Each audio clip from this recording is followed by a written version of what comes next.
അപ്പോൾ എല്ലാവർക്കും നമസ്കാരം. അപ്പോൾ ഇന്ന് നമ്മൾ സിക്ലിറ്റിന് കുറച്ച് ഡഫനിയനെ കൊടുക്കാമെന്നാണ് വിചാരിക്കുന്നത്. അപ്പോൾ ഡഫനിയ നമ്മളെന്തായാലും കൾച്ചർ ചെയ്ത് ഇറക്കുന്നുണ്ട്. മൊയിന തന്നെയാണ് കുറച്ചും കൂടി വലുപ്പമുള്ളതാണ് ഡഫനിയ. അപ്പോൾ ഇവർക്ക് ലൈഫ് ഫീഡ് കൊടുക്കുകയാണെങ്കിൽ പെട്ടെന്ന് വലുതായി വരും. അതിപ്പോൾ നമ്മൾ ഇതിൻ്റെ തൊട്ടടുത്ത് തന്നെ ഇരിക്കുന്ന ടാങ്കിൽ നിന്ന് നമ്മൾ സിറിഞ്ചിലാണ് എടുക്കുന്നത്. നമ്മൾ അക്വറിയത്തിലെ വെള്ളം വെച്ചാണ് ഈ ഡഫനിയനെ കൾച്ചർ ചെയ്തെടുക്കുന്നത്. അതുകൊണ്ട് ഈ വെള്ളം നേരിട്ട് തന്നെ ഒഴിക്കാം, നമുക്ക് അരിച്ചെടുത്ത് കഴുകേണ്ട ആവശ്യമൊന്നുമില്ല. അപ്പോൾ ഇവറ്റങ്ങ വേഗം ഇതിനെല്ലാത്തിനും പിടിച്ചിട്ടുണ്ട്. നമ്മളതിനെ ഇറക്കേണ്ട താമസമുള്ളൂ. എല്ലാവരും അത് വെട്ടി തിന്നുന്നുണ്ട്. അപ്പോൾ കുറച്ചൊന്നും കൊടുത്താൽ പോരാ, നമുക്കെന്തായാലും വലയും കൊണ്ട് വാരി കൊടുക്കണം. പക്ഷേ ഇവറ്റങ്ങൾക്ക് ഫീഡ് ചെയ്തിരിക്കാൻ നല്ല രസമാണ്, നമുക്ക് നല്ല ടൈം പാസ്സാണ് സിക്ലിറ്റിൻ്റെ കുഞ്ഞുങ്ങളൊക്കെ വളർത്തിയെടുക്കാൻ.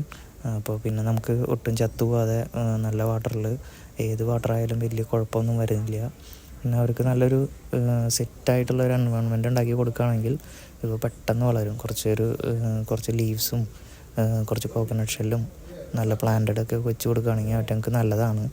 യൂഷ്വലി നമ്മൾ വളർത്തുമ്പോൾ ഇവയ്ക്ക് നമ്മളധികം പ്ലാന്റ് വെക്കാറില്ല. പ്ലാന്റ് വെക്കാതെ നമുക്ക് ഇതിന് മുട്ടയിടാനുള്ള ഒരു സെറാമിക്കിൻ്റെയോ അല്ലെങ്കിൽ നമ്മുടെ ചെടിച്ചട്ടിയുടെ എന്തെങ്കിലും ഒരു കഷ്ണമോ അങ്ങനത്തെയൊക്കെയാണ് വെച്ച് കൊടുക്കാറ്. പക്ഷേ നമ്മളെന്തായാലും നാച്ചുറലായിട്ട് അവറ്റങ്ങൾ വളർത്താമെന്ന് വെച്ചിട്ടാണ് നമ്മൾ നല്ല പ്ലാന്റഡ് ആയിട്ടുള്ള ഒരു ടാങ്കിലേക്ക് ഇട്ടേക്കുന്നത്. എന്തായാലും ഈ വിറ്റങ്ങൾ മാറ്റണം, നമുക്ക് കുറേ എണ്ണമുള്ള കാരണം നമ്മൾ അടുത്ത അക്വേറിയം സെറ്റപ്പ് ചെയ്യുമ്പോൾ നമുക്ക് ഇതിൽ നിന്ന് മാറ്റണം. ഇവരെ കുറച്ചും കൂടി വലിയ ടാങ്കിലേക്ക് മാറ്റണം, കാരണം അവർ വലുതാവും തോറും അവർക്ക് കുറേ സ്ഥലം വേണം. അപ്പോൾ അതൊക്കെയാണ് ഇന്നത്തെ വീഡിയോയിൽ ഞാൻ നിങ്ങളെ കാണിക്കുന്നത്. എന്തായാലും ഇവർക്ക് ഡഫനിയ നമ്മൾ ഇറക്കേണ്ട താമസമുള്ളൂ. ഡഫനിയ ലൈഫ് ഫീഡ് നല്ല ഇഷ്ടമാണ് ഏറ്റവും. നമ്മൾ ഇടയ്ക്കിടയ്ക്ക് വലയും കൊണ്ട് കോരി കൊടുക്കാറുണ്ട്, കാരണം വേസ്റ്റ് ആവുന്ന ഒരു പ്രശ്നം ഡഫനിയക്ക് ഇല്ലല്ലോ.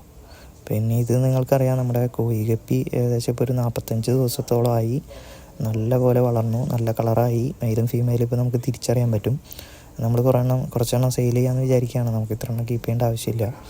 അപ്പോൾ അത് കാരണം നമുക്ക് ലിമിറ്റേഷൻ ഉണ്ട് ടാങ്കിൻ്റെ, അതുകൊണ്ടാണ് നമ്മൾ വേഗം കുറച്ച് എണ്ണത്തിന് സെയിൽ ചെയ്യാമെന്ന് വിചാരിക്കുന്നത്.